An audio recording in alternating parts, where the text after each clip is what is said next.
seu programa de saúde e bem-estar associado a um bom bate-papo, promovido por nossa equipe de podcast da Associação Joelísio Fraga Mieloma Múltiplo. Agora JF Cast com Joelísio Fraga.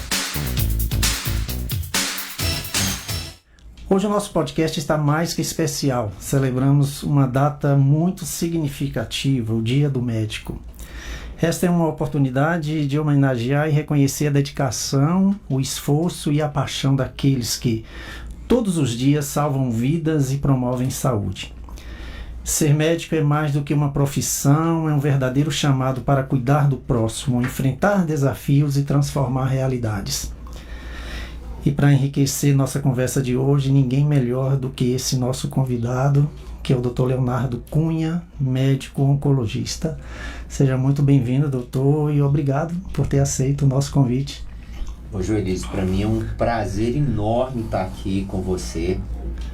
Você que eu tenho um carinho imenso, que faz um trabalho que tem toda a minha admiração. Me sinto lisonjeado, extremamente feliz pela oportunidade de estar aqui conversando com você.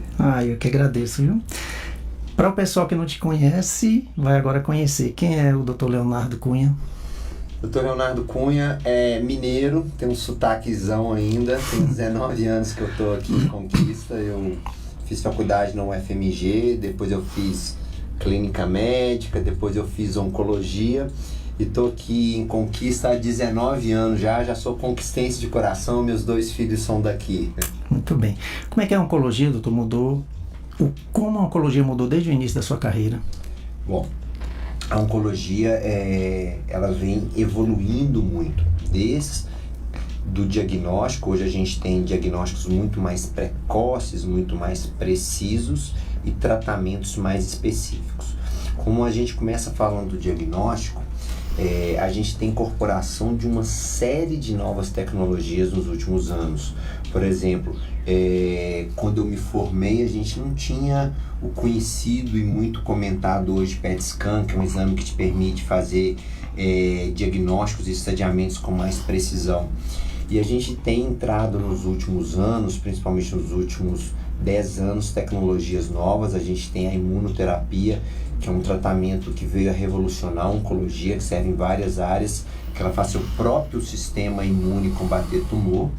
E agora a gente tem caminhando muito forte em terapias específicas para o paciente, a gente saber qual o melhor tratamento para o paciente, e a gente agora está entendendo também algumas coisas de DNA. Então a gente está falando muito em oncogenética, que é muitas das vezes você estudar um paciente para ver se ele tem uma predisposição familiar para um determinado câncer e você já está vigiando aquelas regiões com maior propensão a ter.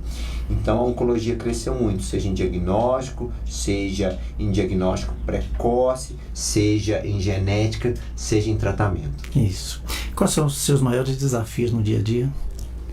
Bom, eu acho que a oncologia ela tem muitos desafios, né? Nada fácil. Primeiro, o estigma do diagnóstico, né? Muitos pacientes, quando recebem um diagnóstico de um câncer, eles começam a achar que aquilo é algo definitivo, que não teria nenhum tratamento, que é uma sentença de morte. Então, uma das coisas mais importantes que a gente tem é desmitificar isso, explicar que a oncologia melhorou e que a gente tem muita coisa por fazer. Então, cuidar desse lado emocional. E algumas dificuldades eu atendo tanto no sistema privado como no sistema público. O sistema público eu acho que vem melhorando, a gente já teve muito mais dificuldade no passado, mas a gente está tendo muitos problemas que são as incorporações de tecnologia. Muita coisa nova vem acontecendo em medicina, em oncologia. Infelizmente, por motivos que a gente fica muito triste, os valores são exorbitantes e o SUS demora muito tempo a incorporar. Então você tem um tratamento que é muito interessante, mas ele não está disponível. Isso gera muito sofrimento para a gente. E o desafio do dia a dia, que é lidar muitas das vezes com algumas situações de dificuldade, de prognósticos difíceis, de doenças que realmente são muito complexas para lidar com a família, com o paciente, tudo. Entendi.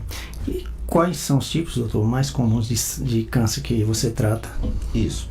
Então, eu sou oncologista clínico, a gente faz uma oncologia geral, a gente trata basicamente de quase todos os tumores oncológicos. E o que a gente vê mais comumente no Brasil e nossa região, nos homens, é o câncer de próstata, é disparado o câncer mais frequente nos homens, nas mulheres o câncer de mama. Mas a gente vê muito na nossa região também câncer de estômago, câncer de colo, na mulher o câncer de colo de útero, que é uma coisa que realmente a gente não deveria ver, e algumas doenças também relacionadas ao tabagismo. E aí eu ressalto o câncer de pulmão, que realmente é um desafio tremendo, mas é uma doença que a gente tem visto muitas perspectivas boas, que o tratamento vem sendo mudado e tem sido muito mais efetivo nos últimos anos. Para você que está nos acompanhando, o Dr. Leonardo, ele foi o médico que deu o diagnóstico do mieloma múltiplo, né? Assim que comecei a investigar, e aí esse anjo apareceu na minha vida. Ele fez o diagnóstico, deu o diagnóstico, e eu estava pensando aqui, doutor, que há 2 anos, em março de 2022, estávamos sentados um de frente ao outro, você me dando o diagnóstico, eu falando, tem cura, o mieloma múltiplo, você falou, não, mas tem tratamento. E 2 anos e 7 meses depois, nós dois aqui de frente, um para o outro, numa outra realidade, né? E a doença está aqui. E você falando eu gosto sempre de falar assim, da questão da desmistificar o câncer. Eu acho que a cabeça mata e a cabeça cura, né? Eu nunca poderia imaginar nós dois aqui, 2 anos e 7 meses. Eu me emociono muito por várias situações. Primeiro, eu já dei esse depoimento e gostaria de ressaltar o que você está fazendo do seu trabalho. Eu acho que essa frase, ela veio à minha cabeça, eu estou repetindo isso, ela me marcou muito. Você transformou uma dor numa manifestação de amor. Você pegou a sua dor pessoal, viu aquilo como uma missão e transformou em amor, e vem divulgando o mieloma múltiplo Brasil afora, vem ajudando muita gente, vem conscientizando. E eu tive até uma palhinha conversando ali com você, falando, mas você é um comunicador tão bom, sempre foi assim? Você falou, não, isso é uma coisa nova, é uma coisa que eu não esperava. E às vezes a gente é assim mesmo, a vida, a gente tem os chamados e as capacitações. Eu acho assim, eu sou aqui um fã seu, número 1, talvez número 1 seja mais a família, mas eu sou um grande fã e acho que o seu trabalho é uma coisa fantástica, enche meu coração de emoção, me dá muita alegria e muita motivação ver o tanto que vem crescendo o seu trabalho, tanta gente que você está ajudando. Isso daí é fantástico, eu venho aqui com o coração muito feliz. Mas são pessoas tipo você, o Dr. Anderson lá de Belo Horizonte, que a gente sente o cuidado, a gente sente a presença de Deus na pessoa do médico, né? Então, existem médicos, infelizmente, médico por profissão e por vocação. Você nasceu para ser médico, né? A gente sente isso, né? Você é aquele que dá a vida pelo paciente. Infelizmente, nós já tivemos alguns pacientes que eu fazia quimioterapia junto e que já não está mais aqui com a gente, mas é unânime todo mundo dizer que você é um anjo, né? Isso Deus colocou você na minha vida, e eu acho que eu quis que você viesse aqui porque eu queria mostrar para todo mundo publicamente o que foi e o que é você na minha vida. E você realmente é um anjo, e Deus falou, olha, Ele vai cuidar de você como está cuidando, e eu sei que vai cuidar, para que você fique preparado para que possa cuidar do próximo. Eu fico até meio sem palavras, acho que tá bem demais aí. Eu gosto do que eu faço com o coração, mas muito obrigado aí pelas palavras, eu fico extremamente emotivo, e acho que você é um cara fantástico aí. Eu acho que é mais você aí, quem sou eu. Não, eu acho que é Deus, né? Acho que é Deus que junta tudo, né? E fala, ó, vai lá, toca pra frente. Vamos seguindo, né? Como você explica um diagnóstico de câncer de forma clara para um paciente? Bom, Joelísio, eu vejo que uma das coisas mais importantes é uma comunicação assertiva. A comunicação assertiva, o que é? A gente não pode falar, tem um negocinho, tem uma bolinha, tem um câncerzinho. Não é assim que eu acho que a gente conversa. A gente vai ter oportunidade de conversar com pessoas que têm uma formação, que são da área de saúde, que a gente vai poder usar alguns termos mais técnicos, como a gente vai ter a pessoa mais simples.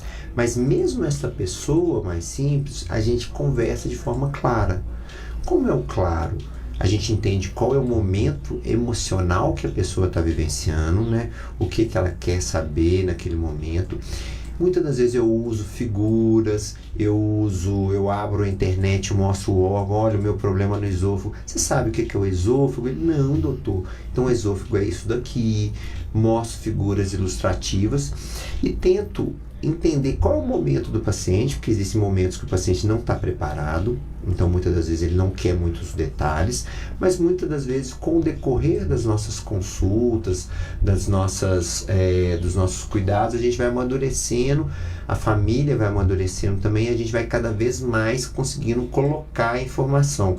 Mas é importante que o paciente saiba o que está acontecendo, saiba quais são suas possibilidades, e sempre colocando com muita fé e com muita possibilidade. Nós temos muito o que fazer pelos pacientes, então eu acho que eu sempre tento deixar uma mensagem ali no final que vamos juntos, entendeu? Eu sempre falo com o meu paciente, olha, nós estamos juntos aqui, vamos juntos tentando o tempo todo achar a solução. Entendi. Tem uma pergunta ali, doutor, de Andressa Camargo, fala, boa tarde, Joelise, o que fez você se despertar fisicamente falando para procurar uma oncoclínica? Eu já te pergunto que foi o meu plano de saúde que me mandou para lá. Então eu não tive escolha, né? Eles me mandaram lá para Belo Horizonte. Uma outra questão, como você soube lidar com o seu diagnóstico? Naturalmente, né? Aceitei com naturalidade, né? E como eu falei anteriormente, a presença do Dr. Leonardo te dá mais segurança, te dá mais uma certeza que vai dar certo, né? E a gente sente a presença de Deus nisso tudo. E tem que ter fé, né, doutor? Eu acho muito importante, assim, eu tenho vários depoimentos que eu vejo, eu tenho histórias que são histórias que realmente mostram que a fé, ela move montanhas, e eu acho que você encarar com uma vontade de vencer, com aspectos positivos, com força, é um dos grandes segredos. A gente fala de drogas fantásticas, mas essa motivação, essa alegria, essa vontade, esse apoio familiar, eles fazem maravilhas, eles mudam completamente a história. Faz a diferença, né? Muito, muito mesmo. Pois é.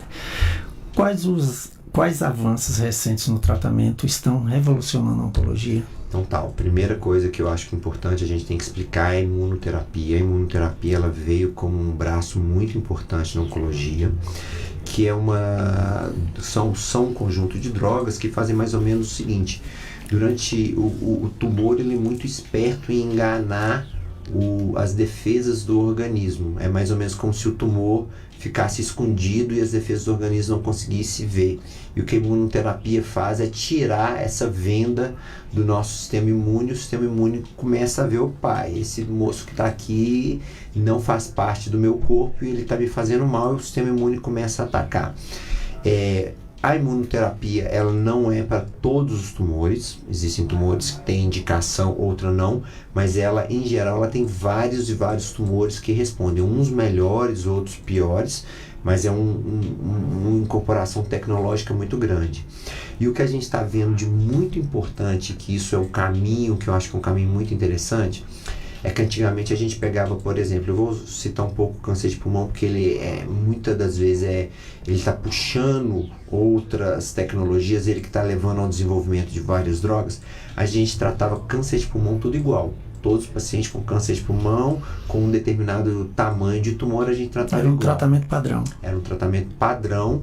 E o que a gente começa a reconhecer hoje? Que na verdade são várias doenças. E eles têm mecanismos de desenvolver o câncer, que a gente fala mecanismos de carcinogênese distinto, e muitas das vezes a gente consegue fazer agora já alguns testes genéticos e moleculares e consegue identificar algumas mutações. Então, por exemplo, no câncer de pulmão existe uma mutação específica no gene que se chama EGFR. E quando a gente acha essa mutação, é muito melhor você usar um comprimido do que você usar uma quimioterapia. Então hoje a gente já está tentando melhorar e achar tratamentos mais personalizados. E o terceiro braço que eu acho que eu gosto de falar que está evoluindo muito é que a gente tem algumas famílias que é muito comum. Eu falo, nossa, eu tenho tantos casos de câncer na família. Eu já escutei depoimentos que falam assim, doutor Leonardo, a gente ia num velório de um tio e sabia que daqui 2 anos a gente ia no velório do outro e nunca ninguém sabia. E hoje a gente já tem algumas ferramentas para entender qual é o problema. A gente descobre qual é, se ele tem uma síndrome familiar, e muitas das vezes a gente começa a correr antes, fazer exames mais frequentes, determinados órgãos, por exemplo, no câncer da mama, que pode ter as mutações do BRCA1 e BRCA2, faz a cirurgia de retirada das mamas, cirurgia de retirada dos ovários em casos específicos, que tem a mutação com aconselhamento genético, tudo. Então, assim, a gente começa já hoje a despertar também mais para prevenção. E algo que eu tenho ficado satisfeito, que as pessoas também estão entendendo, que o câncer não é só família, é muito fator estilo de vida. Então, não fumar, não beber, praticar atividades, manter um peso, evitar a exposição solar, são todas medidas absurdamente efetivas para a redução de incidência de câncer. Mudando de assunto um pouco, doutor, já vê que esses medicamentos, esses tratamentos de ponta, como é que o senhor lida com a limitação de não poder atender certos pacientes, a não usar, limitar a usar esse tipo de tratamento ou medicamentos? Então, assim, a incorporação de tecnologia em saúde é um dos grandes problemas mundiais. Ele não se restringe ao Brasil. O que acontece? Os laboratórios que produzem drogas revolucionárias, eles afirmam que o custo de desenvolvimento dessa droga, são indústrias privadas, é muito alto. Então, quando ele vai aprovar no Brasil uma determinada droga, ele vai alegar para o governo que tal droga, o custo de pesquisa foi altíssimo, e o governo, juntamente com uma câmara, vai fazer a precificação disso. Quanto que custa essa droga? E o que a gente tem visto é um custo absurdo. Sim. Entendeu? Tratamentos de 80, 70, 50 mil por mês, é uma coisa... Eu tomo um de 33 mil, 21 dias. Então, assim, são custos proibitivos. E o que acontece? Infelizmente, a gente sabe que a maioria dos nossos pacientes estão vinculados ao Sistema Único. No Brasil, a gente tem praticamente de cada 10 pacientes, 9 vão estar no sistema público. E, infelizmente, o sistema não consegue custear. É muito dinheiro. Então, o que a gente tenta, na grande maioria das vezes, é achar soluções. Discutir com o paciente, algumas das vezes, como se são drogas muito, muito importantes, a gente tentar, junto aos órgãos reguladores, junto ao Ministério Público, viabilizar essas drogas. Mas eu acho que seria muito importante que se discutisse de forma mais profunda que essas drogas são de interesse público. Sim. E que talvez a gente precisasse ou fomentar pesquisas nacionais para que desenvolvesse drogas nacionais, ou formas do governo diminuir o custo dessas drogas e permitir um acesso maior. Eu acho que você vem numa luta grande do mieloma, e mieloma é uma doença que você tem incorporação de drogas, muitas e muitas drogas nos últimos anos, mas com preços que não são exequíveis. Não, verdade. Para a realidade, não só do Brasil, isso não é um problema nacional, não, isso é um problema mundial. Quando lançou a imunoterapia, a comunidade europeia achava que menos de 30% dos pacientes europeus teriam acesso de tão alto que era o valor. Então é um problema de saúde mundial e que os governos têm que se reunir e criar formas de acesso. Entendi. Um caso interessante que a gente teve no governo do Serra, que foi com drogas de HIV. Ele literalmente conseguiu fazer uma revolução por ameaça de quebra de patente. Então ele conseguiu fazer muita coisa em prol da população. Então acho que a gente precisa de uma discussão profunda na sociedade para achar algo que seja factível para a população. Para que principalmente o paciente pobre tenha acesso, né? Exatamente. Como a medicina personalizada está mudando o tratamento oncológico? É isso. Por exemplo, hoje é muito comum, por exemplo, assim, só do meu consultório hoje, uma senhora que teve um câncer de pulmão, diagnóstico de uma doença avançada. O que ela já saiu ela vai pegar o material, o bloco que tirou o tumor, e a gente vai fazer um sequenciamento genético de pelo menos aí 400 genes para ver se ela tem mutações específicas que eu possa desenhar um tratamento personalizado com drogas específicas para aquele paciente. O tratamento específico ou personalizado, ele vem realmente tirando todo mundo que parecia ser igual e falando, olha, para você é bom A, é bom B ou bom C. Então é um tratamento com menor toxicidade e maior eficácia. Entendi.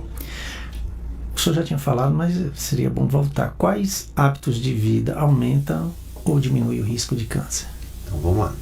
O que aumenta? Eu acho que a gente não pode deixar nunca de falar do cigarro. O Brasil acho que tem muito sucesso. Estava até falando isso ali, né? Do cigarro, né? O Brasil tem uma campanha de tabagismo muito interessante. A gente está com o tabagismo liberando 10%, abaixo de 10% em algumas estatísticas, o que é muito bom quando se compara a uma França que tem uma taxa muito alta. Então acho que isso é extremamente interessante. Mas o tabagismo é o principal fator de risco para uma série de problemas de câncer, o câncer de pulmão, o câncer de pâncreas, o câncer de bexiga, todos os tumores que a gente fala que são os tumores de cabeça e pescoço. Então, não fumar é muito importante. E aqui eu vou dar chamar a atenção para uma coisa importante. As campanhas de tabagismo nas grandes cidades foram muito eficazes. Você pode ver hoje que a gente vê poucas pessoas fumando, e quando elas vão fumar escondido. Hoje mudou aquela fase que acha que todo mundo que fuma é bonito. Todo mundo hoje que fuma sabe que ninguém quer ver cigarro perto. Mas essas campanhas não tiveram tanta aderência nas populações da zona rural. Eu vejo muito comumente aqueles pacientes de zona rural, lavrador, fumando cigarro artesanal. Muitas das vezes vai pegar o filho pequeno lá e vai mandar acender esse cigarro. Então isso daí é uma coisa que me chama muita atenção. Outro fator de risco grande e comum é o álcool. O álcool, infelizmente, é fator de risco para um grande número de neoplasias, então isso é muito ruim. A exposição ao sol, e o sol ainda tem um problema. Muitas das vezes você toma sol durante vários anos da sua vida, ele vai começar a dar problema quando você estiver mais idoso, então ele acumula, então ele vai chamar a atenção mais para frente. Então a gente tem que usar protetor solar, camisa, quem é da zona rural, chapéu grande, tomar cuidado. Então esses são os fatores muito conhecidos que a gente fala. E ao mesmo tempo existem os fatores protetores. Começa com a dieta. Então uma dieta rica em frutas, rica em verduras, uma ingesta menor de carne vermelha. A gente come muita carne vermelha, a gente não tem essa necessidade tão grande que a gente tem. Hábitos que a gente chama de saudáveis. Atividade física, é recomendado que a gente faça 150 minutos de atividade física aeróbica por semana, ou seja, 3 caminhadas de 50, e seja aquela caminhada que eu faça um pouquinho mais de esforço, naquela que você anda só conversando, não. Manter um peso adequado, não ser obeso, cuidar do peso, e obviamente cuidar também da sua saúde emocional e mental. Às vezes a gente faz tanta coisa e esquece também que o ser humano ele precisa de lazer, ele precisa de um momento ali de paz também. Então quando a gente consegue conciliar todos esses movimentos, a gente diminui muito a probabilidade de câncer. Tem uma pergunta ali, doutor, referente à apoptose. A apoptose das células cancerígenas. Recentemente, um pesquisador brasileiro repercutiu em todos os meios de comunicação sobre a possível cura do câncer. Tá. Ali ele está falando de apoptose, que a apoptose é uma das formas assim, quando eu tenho uma célula do corpo que ela está doente e ela pode programar a sua morte. Sim. Porque o câncer, qual que é o problema do câncer? É uma célula que ela começa a multiplicar de forma desordenada. Então, um dos mecanismos que o organismo criou foi induzir a morte programada da célula para que ela não fique dando problema. Eu não sei se é o que ela está falando, a gente tem vários estudos, mas a gente tem recentemente algumas pesquisas que estão sendo divulgadas de um brasileiro aí, que ele elucidou alguns mecanismos carcinogênicos importantes, e isso pode abrir chaves para pesquisas futuras muito interessantes. Os dados não foram nem revelados, nem revelaram ainda quem que é o nome, é um estudante de medicina, se é o que ele está fazendo menção, mas acredita-se que isso vai abrir linhas de pesquisa muito interessantes. Entendeu? Deve ser um da Holanda, acho que um que mora na Holanda. Tem um brasileiro, recente, né? Também. Tem muita gente fazendo um trabalho legal. Há tipos de cânceres que são mais evitáveis do que outros? Sim. Por exemplo, assim, quando a gente pega câncer de pulmão, mais de 85% dos cânceres de pulmão são relacionados ao tabagismo. Então, não fumar é o seu principal fator de proteção. Então, isso daí é muito importante. Por exemplo, o hepatocarcinoma, que é o câncer de fígado, a grande maioria das vezes ele está relacionado ao paciente que tem cirrose. Então, o paciente que não bebe, que se vacina contra a hepatite B, todos esses aí realmente eles vão ter como evitar de forma mais eficaz essas neoplasias. O que você recomenda sobre exames preventivos e o rastreamento precoce? É isso, vamos lá. Então, o rastreamento, o que é? É você pegar uma doença que ela é incidente, você usar um método diagnóstico que ele seja de baixo risco, alta eficácia e geralmente barato para procurar uma doença. Então, por exemplo, o melhor rastreio que existe para câncer é o Papa Nicolau, que é o exame preventivo do câncer de colo de útero. Ele não existe exame melhor, é o exame assim que eu queria que tivesse um Papa Nicolau para todas as neoplasias. Porque se uma mulher for lá, fizer seus exames preventivos, ela tem uma chance imensa de, se tiver um câncer de colo de útero, descobrir ele muito, mas muito inicial, com um tratamento simples, e ele é muito interessante. Então, esse é o importante.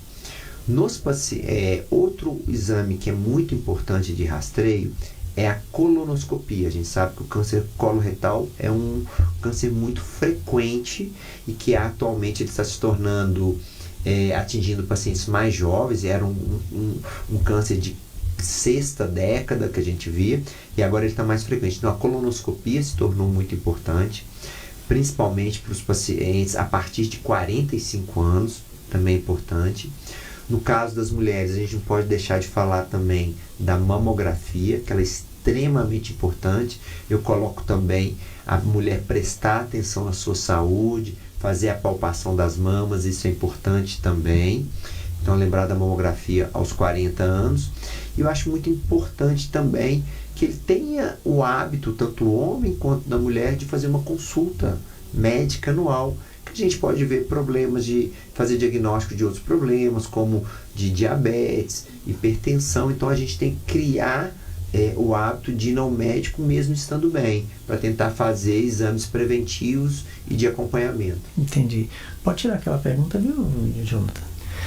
Como é que você lida com o aspecto emocional do paciente com câncer, doutor Leonardo? Eu acho que esse talvez seja um dos pontos mais relevantes. A gente não pode ficar focado na doença, a gente tem que ficar focado no paciente como um todo. E como a gente já começou falando, aqueles pacientes que estão bem, com a cabeça boa, eles tendem a ir melhor. Então é muito importante que a gente entenda o que o paciente está sentindo, que a gente consiga que ele verbalize isso, e que a gente crie mecanismos para que ele possa, se ele está num momento difícil, que ele possa compreender e superar aquilo. Então a gente precisa sempre de boas conversas, escutar o paciente. A gente precisa sempre de apoio familiar. Eu acho que você é uma prova viva, o tanto que a família apoiando muda a história natural. A gente muitas das vezes precisa contar com apoio psicológico, a gente precisa do profissional da psicologia, e muitas das vezes a gente tem que desmitificar isso na cabeça do paciente. Ele acha que ir no psicólogo que não vai adiantar nada, que é fraqueza. Eu acho que longe disso. E a gente tem que estar o tempo todo, e em algumas situações a gente vai ter que atuar de forma farmacológica também para ajudar. Mas eu acho que é um conjunto de situações: esclarecimento, apoio psicológico, apoio de família. Pois até a próxima pergunta ia ser essa: qual é o papel da família e dos cuidadores no tratamento? Sabendo que quando o paciente recebe um diagnóstico de câncer, a família toda adoece, não é verdade? Adoece sim, é uma coisa que tem uma repercussão tremenda, né? Talvez seja dentre as doenças aquela que traz maior sofrimento global.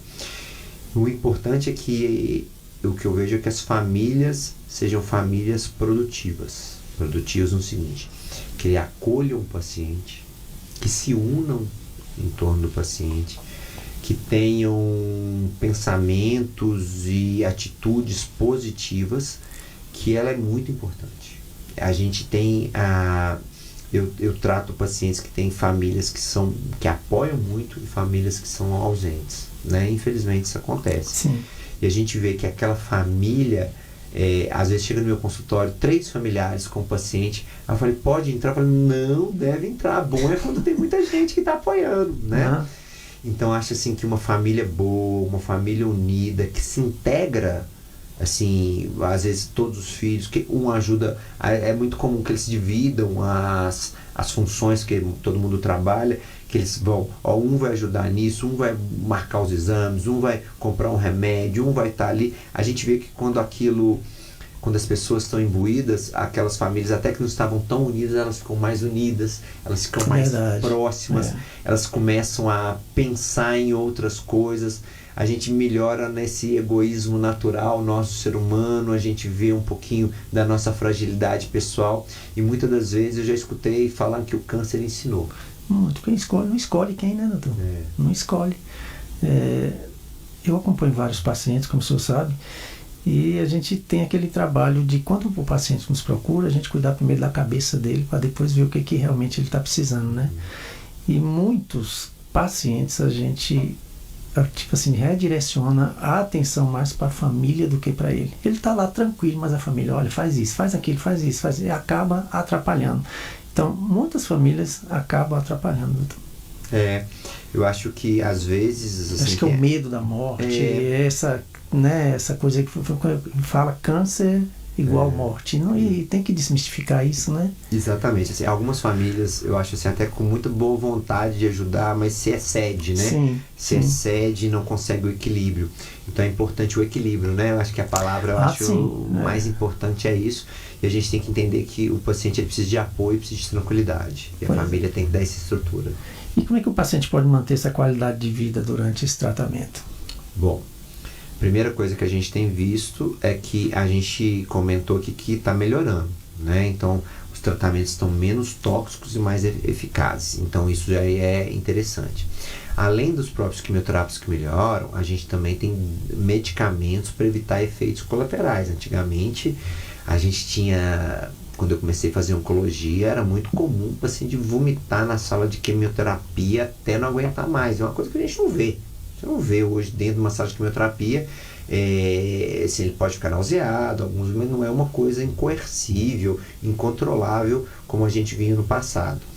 E manter a qualidade de vida tem a ver também com ele entender que a vida continua. Sim.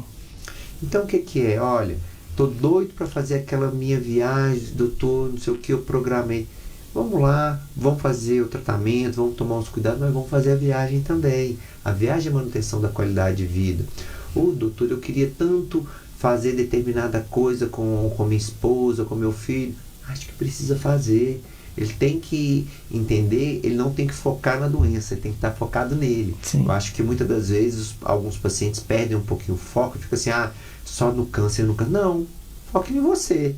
O câncer é que é um intruso aqui, que a gente vai tirar ele daqui. Então assim, o que te faz feliz? Doutor, me faz feliz ir lá na roça, ver minha rocinha, ficar lá 1, 2, 3 dias, para me ver meu gado. Vá lá, fique lá. Doutor, eu tô querendo ir lá em Ilhéus, na praia. Vá também. Então o paciente também tem que se permitir. Ele tem que entender que ele é o centro. Sim. Né? E não ficar só focado ali. Então, ter isso... por exemplo, muitas das vezes a gente tem alguns programas interessantes, a gente tem alguns profissionais de educação física que trabalham a parte física, que vão fazer que o paciente possa quimioterapia ou pós-cirurgia, ele possa reabilitar, ele ande melhor, ele faça as suas atividades melhor. Então assim, a gente tem que pegar o apoio dele pensar no que é bom para ele. A gente pode contar com um apoio psicológico e apoio desses outros profissionais também, inclusive educador físico, que ajuda o paciente a se reabilitar mais precoce e manter sua qualidade de vida. Certo. O que você pensa sobre terapias complementares, como alimentação e práticas integrativas? Eu acho que você já começou muito bem, elas são complementares, tá? Eu vou fazer algum entre aspas aqui, que a medicina, gente, ela caminha, muita gente boa, mas infelizmente a gente tem alguns que vão aproveitar de fragilidades. Sim, da isso família. mesmo.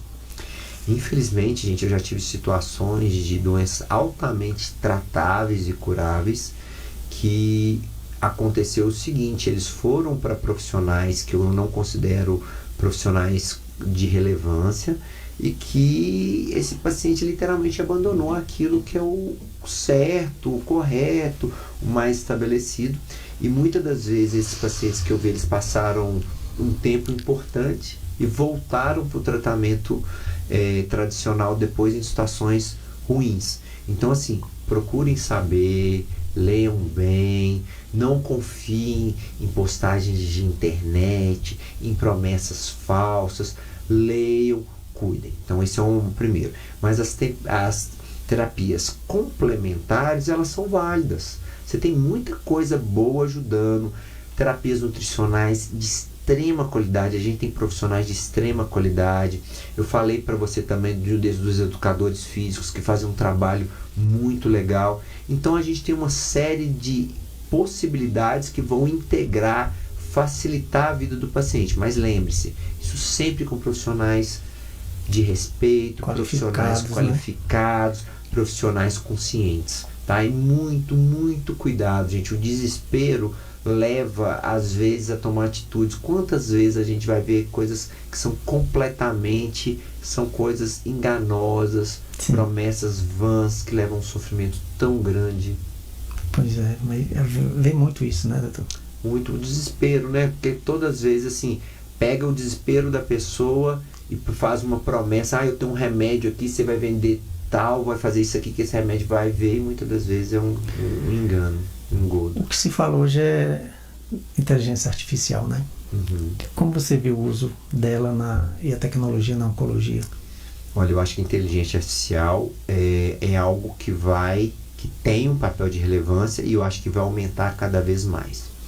Por exemplo, o que a gente tem muito hoje, que já está um pouquinho mais avançado, é a inteligência artificial auxiliando os médicos radiologistas. Sim. Por exemplo, assim, você tem algoritmos que vão ajudar na detecção mais precoce de nódulos mamários.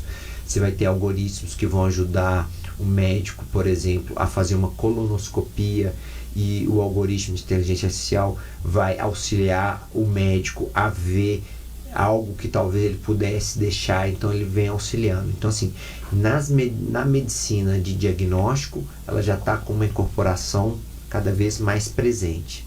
Sempre, gente, a inteligência artificial eu não vejo ela substituindo, vejo ela auxiliando. Somando, né? Somando. E em oncologia, muitas das vezes, algo que talvez a gente vai ter algumas notícias muito fortes no futuro, que é o seguinte: você tem algumas coisas que são bancos de dados mundiais que vão se colocando informações. Por exemplo, eu trato um paciente A e ponho as informações daquele paciente no banco de dados, que ele tomou tal remédio, com aquele tal remédio ele foi bem, e provavelmente daqui a um tempo a gente vai ter um banco de dados imenso com várias informações relevantes, e a inteligência artificial talvez comece a entender alguns padrões, algumas coisas que podem direcionar tratamentos e linhas de pesquisas que vão ser bem interessantes no futuro. Então a gente vai conseguir avançar muito nesse caminho. Entendi. A imunoterapia e a terapia genética tem um grande futuro, não tem, doutor, na oncologia? Tem.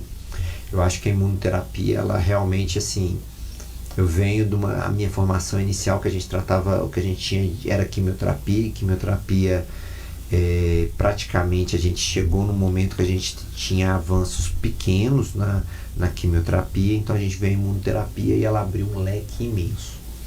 E agora a gente vem de tecnologia muito interessantes, que são drogas novas que usam conceitos interessantes, que são são os ADCs, que são drogas ligadas a anticorpo. Vamos supor assim, você pega uma quimioterapia, liga com um anticorpo, e aquele anticorpo entra no corpo e ele vai levar a quimioterapia para um órgão mais específico, ou para o local onde que o tumor está com uma proliferação maior. Então ele vai carrear e entregar melhor. Então essa é uma nova tecnologia que a gente está vendo. E eu acho que a genética hoje ela serve muito mais para a gente triar uma família, que ela pode ter uma maior chance de câncer, serve também para a gente alguns mecanismos moleculares, entender qual que é a via que o tumor formou e drogas melhores, mas eu acho que o futuro, talvez a gente comece a fazer tratamentos desenhados para o DNA ou para o RNA mensageiro, então assim, como foi a vacina do Covid. Isso eu acho que é um campo enorme que a gente vai explorar nos últimos anos, eu acho que vai ter muita coisa nova nesse campo. A Andressa Campos pergunta, doutor, a terapia ortomolecular é indicada para qualquer paciente com diagnóstico do câncer? Não, eu acho assim, ortomolecular ela vem como complementar, entendeu? Ela não é o esteio, é a base, entendeu? Do tratamento oncológico, não. Em algumas situações, alguns profissionais são mais simpatizantes, mas não é algo que seja o tradicional, o habitual, ortomolecular. Respondido, né, Andressa? Quais são alguns mitos comuns sobre o câncer que você gostaria de desmistificar? A primeira coisa, eu acho que a gente já falou isso aqui várias vezes, que todo câncer é uma sentença de morte. Eu acho que isso daí a gente, por exemplo, assim, vamos pegar câncer de mama, a gente cura a maioria dos pacientes. O câncer de intestino inicial, a gente cura a maioria dos pacientes. Eu acho que a oncologia vem cada vez mais em avanço, a gente tem conseguido resultados melhores. Então esse é o principal. Alguns mitos que a gente tem que entender também é que todo tratamento ele é agressivo, ele é mutilador, ele gera sofrimento. Não. Muitas das vezes você pode ter um câncer de próstata, você vai fazer uma radioterapia que ela não vai ter tantos sintomas. Toda quimioterapia é extremamente sofrida. Não, quimioterapia eu tenho A, B, C e D. Então você tem drogas que você não tem queda de cabelo, você tem drogas que praticamente você não tem náusea. Você lembra? Você nunca... Eu vim ter queda de cabelo no transplante. Mas no primeiro momento você nem falou, Leonardo, eu nunca tive náusea. Né? Então, assim, desmitificar que todo tratamento ele é sofrido, ele é terrível. Eu acho que isso daí não. E eu acho que a gente tem que também, outra coisa, eu acho que esconder o diagnóstico a todo preço, eu acho que é uma coisa que eu acho que também às vezes não faz tão bem. Eu acho que isso é muito individual, mas eu acho que às vezes você falar do problema, isso dilui o problema, isso vai facilitar. Não é que você vai falar para todo mundo, mas você vai falar para aquelas pessoas, aqueles entes queridos. Eu acho que isso também é muito importante para a gente quebrar o isolamento. Então, assim, eu acho que fica também o principal que eu quero tirar esse mito de coisa ruim. Eu acho que muitas das vezes a gente vai ter muita possibilidade de esperança de reverter processos complexos. Entendi. Tem um comentário ali, doutor, dizendo que na colonoscopia a inteligência artificial está ajudando bastante, principalmente no PET scan. A colonoscopia tem aí mesmo e é realmente interessante. É um programa que eu conheço, você está fazendo a colonoscopia, o médico está vendo, mas ela está apontando assim, veja aqui, volte aqui, reveja isso. Então ela assim, obviamente que ela não supera o médico, mas ela está o tempo todo, olha, vê se isso daqui não é alguma coisa. Então ela chama atenção para algumas coisas, isso aumenta a acurácia do método. Que legal, né? Muito legal. Existe algum caso ou avanço médico recente que tenha impressionado o senhor? Olha, por exemplo, assim, eu vejo mais recentemente a imunoterapia com algumas indicações hematológicas fantásticas. Assim, eu já vi pacientes de linfoma que já tinham feito vários tratamentos, que estavam muito mal e com imunoterapia tiveram uma evolução boa. Em câncer de mama, é um tipo específico de câncer de mama que tem uma hiperexpressão de HER. A gente tem uma droga nova que realmente tem trago resultados muito, muito surpreendentes, que vem realmente impressionando aí. Mas assim, eu sou uma pessoa muito otimista, eu acho que a gente está melhorando. Eu tava vendo, doutor, que como, falando da tecnologia e tudo, como a internet atrapalha, né? A gente sempre fala que o doutor Google traz muitas informações erradas, né? O que eu vejo é o seguinte: a internet, ela revolucionou o mundo. Nosso mundo é muito mais conectado, é um avanço tecnológico que está se fazendo numa parte do mundo. No Japão eu consigo estar acessando aqui, então ela fez um benefício muito grande. Mas como toda ferramenta de divulgação de conhecimento, você pode divulgar um conhecimento de altíssima qualidade como de péssima qualidade. Por exemplo, se pegar qualquer charlatão e falar que se você comer terra preta cura câncer, tá na internet. Você pode fazer um videozinho aqui agora e botar no YouTube falando: olha, comer terra preta lá da Barra do Choça cura câncer. Agora, isso é verdade ou não é verdade? Então, o que eu falo muito com os meus pacientes, que eu não sou contra que eles busquem na internet, mas que eles busquem em sites adequados. Por exemplo, assim, para aqueles que não são médicos, por exemplo, eu sempre falo o site do Oncoguia.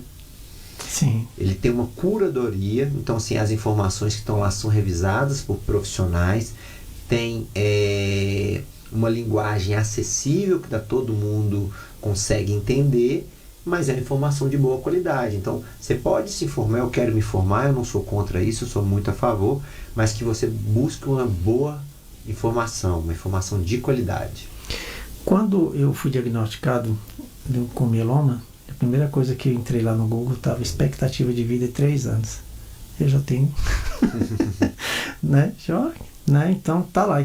Ou a pessoa que está com a cabeça ruim, né? Que recebe e lê um negócio desse, facilita mais aí o fim dele. Concorda? Sem dúvida nenhuma. E aquilo que a gente falou, a internet favorece também muitos profissionais ou informações que visam a lesar o paciente. Né? Então, assim, tome muito cuidado, não acredite em tudo que vocês leiam, busque informações de boa qualidade. Que conselho você daria para alguém que acabou de receber um diagnóstico do câncer? Bom, eu acho que a primeira coisa é que a gente não deve desesperar. Que o desespero é a forma mais fácil de você errar. Por que o desespero? Para você começar a fazer condutas, procurar o primeiro profissional, ou começar a querer fazer um tratamento antes de ter uma definição prognóstica bem, fazer os exames, estadiar bem, definir quais seriam as melhores opções. Então, assim, o desespero é a pior coisa. Então, assim, procure um bom profissional,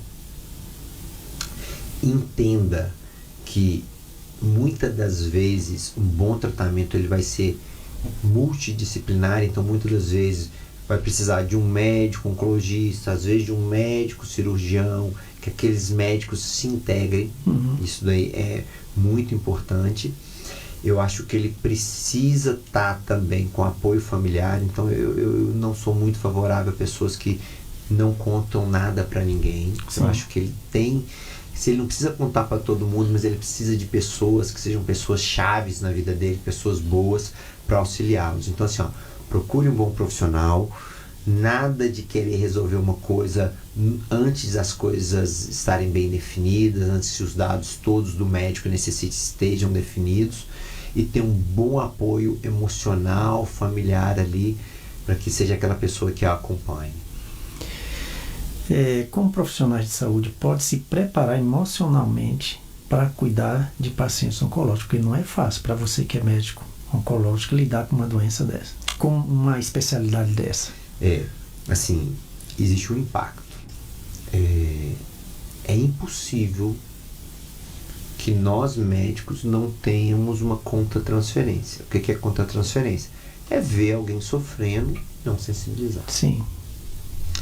Isso daí é uma coisa que a gente sente, a gente absorve. Eu acho assim, vou usar o meu caso, eu acho que terapia, eu já fiz terapia durante um bom tempo, eu acho que melhora. Eu acho que cada um conhece aquilo que lhe faz bem, né? Isso. Então, por exemplo, eu sou uma pessoa que gosta muito de atividade física, então eu vou lá, vou dar minha pedalada, eu gosto muito de contato com a natureza, eu vou para um lugar que tem natureza, mas eu acho assim que você tem que se preparar, que ele tem que entender, o médico, que ele tem que ser alguém que tenha uma empatia, mas que ele também tem que saber em algum momento de ter alguma outra forma dele espairecer isso daí também. Eu acho cuidar dele, né? Cuidar dele também. Porque senão ele não consegue cuidar do outro, se ele tá bem, né? Então é um misto. Ele tem que achar o caminho, precisa achar suas férias, precisa achar seu momento de lazer também, porque quando a gente está bem, isso vale para todo mundo, para todos os profissionais, você consegue ser melhor. Com certeza. Né? Se você está mal, cansado demais, esgotado, com muito sofrimento, mas eu posso dizer que pessoalmente não é fácil, é uma carga. Eu acho que... Eu sou professor de medicina. Sim. E muitas das vezes alguns alunos me perguntam, eu devo fazer essa, eu devo fazer aquilo. Eu sou muito claro com eles. Eu falo assim, olha, oncologia é muito legal, mas você tem que ter uma vocação e um preparo emocional, entendeu? Eu falo com eles, não que eu não queira que não faça, mas eu acho que a pessoa tem que entrar sabendo que tem um impacto, sim, e aquilo é notório. Exige muito equilíbrio, né, doutor? Exige. Saúde mental. O senhor tem quanto tempo de formado? Eu formei em 2000, ano que vem eu faço 25 anos de formado. 25 anos. Faria oncologia de novo? Faria, né? Faria. Você se identifica mesmo? Eu me identifico. Não tenho aquela ilusão que acho que é fácil, não. Tá? Assim, eu entendo que é uma das especialidades mais difíceis que tem. Eu tenho já isso, a gente vai ficando mais velho, a gente vai entendendo mais as coisas, né? Mas eu faria, eu me sinto bem no que eu faço. Tem vocação, viu, doutor? Obrigado. Ó, já o nosso tempo está acabando. Passa rapidinho, né? Passa rápido, voa, né? Qual a mensagem mais importante que você quer deixar para o pessoal aqui que está acompanhando a gente? Olha, eu sempre gosto de deixar uma mensagem de esperança.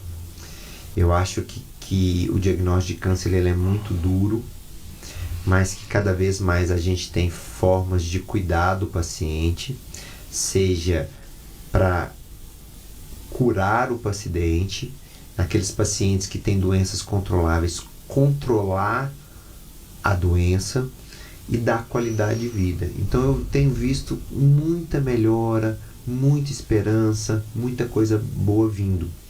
E eu queria deixar aqui o final, o depoimento, que eu acho que é um depoimento que eu uso para você. Você para mim é um marco que é transformar um momento tão difícil como você vivenciou em algo tão maravilhoso como você tem feito com sua associação que vem divulgando, auxiliando, mostrando caminhos, linkando pessoas que querem ajudar em pessoas que precisam ser ajudadas. Então eu acho assim que você pode transformar um momento tão difícil numa coisa tão boa para o próximo. Então eu acho que o seu exemplo para mim é a mensagem final. Eu que agradeço. Como eu falei no início, Deus te colocou na minha vida. Isso facilitou muito para o meu trabalho, a minha aceitação. E eu só tenho que agradecer por tudo e pedir sempre que Deus te abençoe em tudo, em todos os momentos da sua vida, que você viva muito para cuidar de muitos. Amém, nós todos. Muito legal. Tá, muito obrigado, viu, doutor, pela sua presença. Eu que agradeço, foi especialíssimo para mim hoje. Para mim também. Tinha que ser você aqui, tá? Felicidade. Um abraço e até a semana que vem. Tchau, tchau. Muito obrigado. Que coisa especial foi hoje. Você ouviu o JF Cast, um podcast produzido pela Associação Joelísio Fraga Mieloma Múltiplo. Saiba mais no Instagram, @Joelísio_Fraga. No YouTube, AJFMM.